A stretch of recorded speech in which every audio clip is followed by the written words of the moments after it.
Well, I'd like to congratulate Gonzaga. Tremendous team, tremendous program. They deserve to be here, and obviously it was a great challenge, and they beat us today. Wish them well going forward. I'm really proud of my guys. I thought we were a little shell-shocked early in the first half, for whatever reason. That led to the big deficit, and we regrouped at half. We rallied together, and the performance that our guys put in the second half was some of the best basketball I've seen us play all season long, and I was so proud of the guys to put the game pressure. I think we were down 22, cut it to 5, should have been 3. I guess with the statement from the NCAA, I'm not sure what all that means. All I know is I'm flying home. But it's nice. Thank you for the statement. Appreciate it. Should have been a 3-point game, and the way we fought it was great. And we fought to the very end. We just came up a little bit too short. And the story of the game was the first half. It's hard to come back from 22 points, especially against a great team like Gonzaga. Okay, we will now open up to questions for our student athletes. We'll start second row, right? Max Schumann, Daily Northwestern.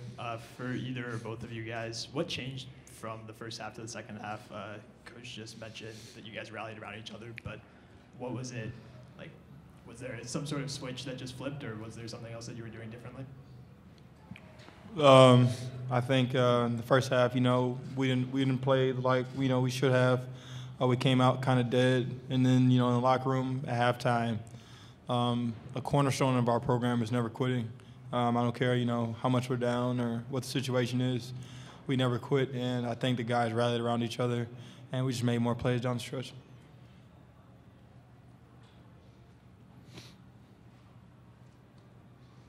Okay, third row, right, please. RJ Abadia, RushTheCourt.net. Bryant Orvik, what changed in the second half defensively for you guys? Because it seems like you brought a lot more energy. You turned them over pretty successfully in that second half versus what happened in the first. I think we picked up a little bit our pressure and pushed them out on the floor a little bit. And just, we played desperate in the second half. And because of that, I think our activity caused them to turn it over and gave us some life. Okay, fourth row, middle. Brendan Smith, Salt Lake Tribune. Brian, not to keep talking about the second half, but what changed for you that it seemed like you were getting better looks, shots were falling a little bit more? Was it Gonzaga not contesting as well in the second half, or what opened up offensively to get some better looks? I think what first started it is we got a couple baseline threes that kind of spaced the floor. They had to stretch the floor out then. They couldn't converge as much on me. And then just trying to make plays and get back into the game. It was more me playing desperate and all of us playing desperate than it had anything to do with how they were guarding me or how, anything we made an adjustment on. We just, we're playing for our lives there. Okay, second row, middle. Zach Peerless, Inside NU. For both of you guys, after Selection Sunday, someone asked Coach Collins what he's going to remember, what he's going to reflect about this season, and he said, we still have basketball ahead of us, so I can't answer it now. But for you guys, I know it's still super fresh, but what are you both going to remember most about this season? Probably just this wave of excitement and joy that we've been on. I think coming out to start the season, nobody really expected this team, this group to really amount to anything, and to play the way we did, to fight, and to come on top like we did. We made history in a way that has never been done in this university. And I think what I'll remember most is just the love that I share with my teammates, man. This is just such a special moment.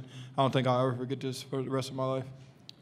Yeah, I would just add that the bond and togetherness that we had as a group to defy all the odds, all the talk around us and about us, that was just so special. Coming into the year, one of our Chicago papers told us, we would be the third best team in the Ivy League, and we proved that wrong right away, and just continue to build on it. We allowed other outsiders to motivate us, and it brought us together. And this group, with these seniors, losing them is going to be heartbreaking, but this is a group that will be connected for the rest of our lives because of all the things we accomplished. Okay, we have time for two more questions for our student athletes. First one right here, fourth row right. Ian McCaffrey, Instant, and for either of you guys, what do you think sort of that comeback, fighting so hard, almost beating the #1 seed Gonzaga, says about this team, and then just sort of the state of Northwestern basketball now and then going forward? I think it just says, says a lot about us just as a group. I mean, we've been saying it in our locker room this whole time. I don't know what you guys have been saying, but we know we deserve to be here.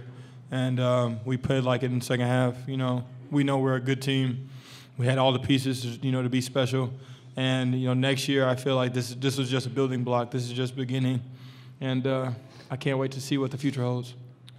Yeah, I just can't thank the seniors enough to build this foundation. It's unfortunate that they can't be with us next year because, I think the foundation that they set has put us in a position to be really special again next year. And, they started the ride, and now it's just our job to carry it on. And we're going to miss them like crazy, but I just think it shows that our program has been put into the right hands with our coach. I think he's the coach of the year. And then, our player development is just going to give us another year to get better. And, I think next year will be a really, really good team. Second row right.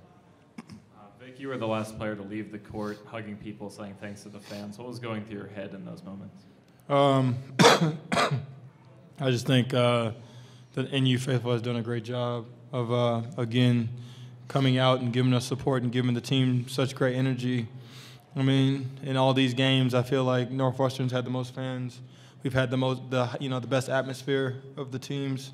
And, when do you get, all your famous alumni to come back and support you? When do you get all the previous teams to come back and watch the games? I just feel like the fans were so special and that they were right in the game with us. I think as much as we deserve, the fans for flying out here and giving us as much love as they did deserve just as much credit as we do. Okay, with that, we will excuse our student athletes. Gentlemen, congratulations on a great season. Thank you. Good job.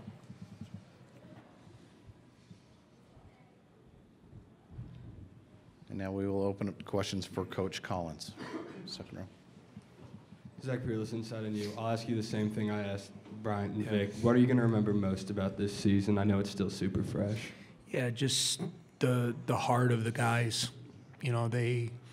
We just, not like a lot of teams have, but everything that was thrown our way all year, we just tackled it. We lost Aaron Falzone and Rapless before the season started. We lost Pardon for 8 games. We lost Scotty, right when we were playing at our best. And we just kept fighting. These guys, there was no quitting these guys, and it showed even tonight. A lot of teams would have rolled over at halftime. It wasn't going well. We weren't playing well. They were clicking on all cylinders. You're down by 20. And our guys refused to go down like that. That's, to me, the second half tonight is who that group was all year long.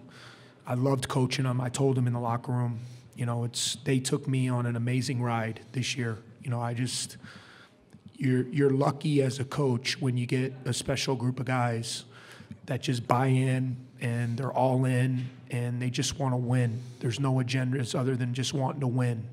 We were a really together group, and it just stinks. That's the part of the tournament that's really hard because you're playing, you're preparing, you're in a game, and then that last buzzer, the finality of the NCAA tournament is really tough. And, obviously it was a sad locker room, an emotional locker room because we wanted to keep playing. Okay, fifth row, middle. David Osh, Chicago Tribune. Chris, it's tough to know, but will you walk out of here tonight thinking that technical changed the outcome of the game? Yeah, I don't know. The technical or the goaltend, I don't know. You guys saw it. It would have been a 3-point game. We had all the momentum. A guy puts his hand through the rim. It's a very easy call, in my opinion. But it's an honest mistake. Referees are human beings. They're here for a reason because they're outstanding officials, and they made the calls. We got to live with them. So, do me and my heart think if Derek gets that call and we cut it to 3, we have a great chance to win? Yes, I believe we have a great chance to win if the correct call was made. Front row left. Chris, Eddie Pels from AP, just to harp on that. The technical, I mean, I'm guessing it must have just been a reaction, but gosh, you know, is that going to sit with you for a while? Or Yeah, I guess. I mean, if I see a guy from another team put his hand through the rim and block a shot going through the basket, I'm gonna react to it. If the play isn't called, I mean, I'm a human being too. I think all of you guys would. A guy puts his hand right through the rim and blocks a shot. To me, that's a goaltend. So, of course, I mean, that cuts it to 3. We're all emotional. We're coming back from 20 down. So, you know, they made the calls. It is what it is. They issued a statement. I appreciate the apology. It makes me feel great. Okay, third row middle. Yeah, Mark Purdy from the San Jose Mercury News. Chris, I'm interested in your perspective of Gonzaga moving ahead. You know, Yeah. Your assessment of how they'll do from here. They have not gone over the Final Four hump. Yeah. You have experience in getting a team over a different kind of hump. Is there some sort of perspective you can bring to that and an assessment of how you think they'll do? Well, I really like their team. I just think they have all the components to be really good in March, and they're showing it. I mean, they've been really good all year. I think you saw tonight, too, their depth. You know, they're 2 big guys, Tilly and Collins, coming off the bench. I mean, they went, I think, the last 6 minutes with those 2 kids on the floor.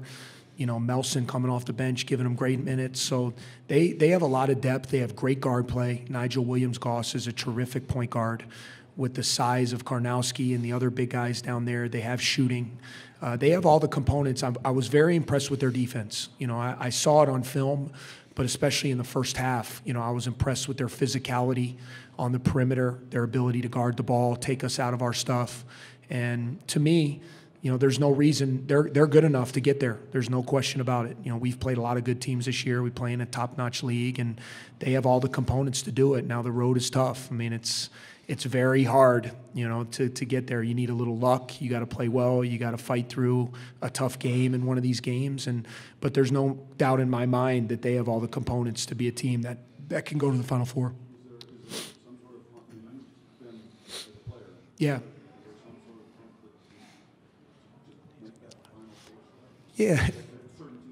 Yeah, I mean, I don't know. I think experience plays into it. You know, I think the fact that they have a lot of veterans out there that have lost at this level. You know, they've been to the tournament every year. So I just see a resolve in their team. It seems like they have great leadership. Obviously, Mark is one of the best coaches in the country.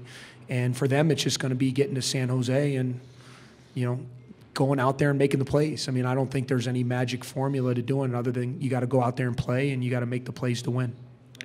We have time for one last question right Chris, here, third Teddy row. Greenstein. On paper, you guys could be better next year. A lot of talent coming back, some talent coming in. Is it the challenge then to replicate this vibe, this kind of chemistry of unselfishness and all that? Yeah, I mean, I think you got to be real careful because I tell the guys all the time, even if you have a lot of guys returning, no 2 teams are ever the same. You know, so we'll be a different team next year, hopefully better, but I can't say that right now. You know, we gotta get in the gym.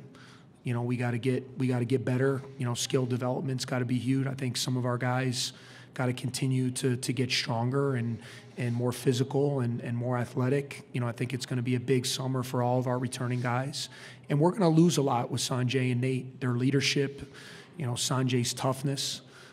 So I tell, you got to be real careful a lot where you just think because a lot of guys are back, it's just going to be the same. And we got to make it that way. You know, guys have to really, we'll have a good off season. You know, I know this one stings. You know, this was a tough loss, especially the way we made the run. You know, I thought our guys felt like we were right there, you know, to maybe get the game late. But, it's gonna be a big off season for all of us, and hopefully we'll come into next fall a better team and better because of this experience. Okay, thank you, Coach. All right, thank you, guys. Congratulations on your season.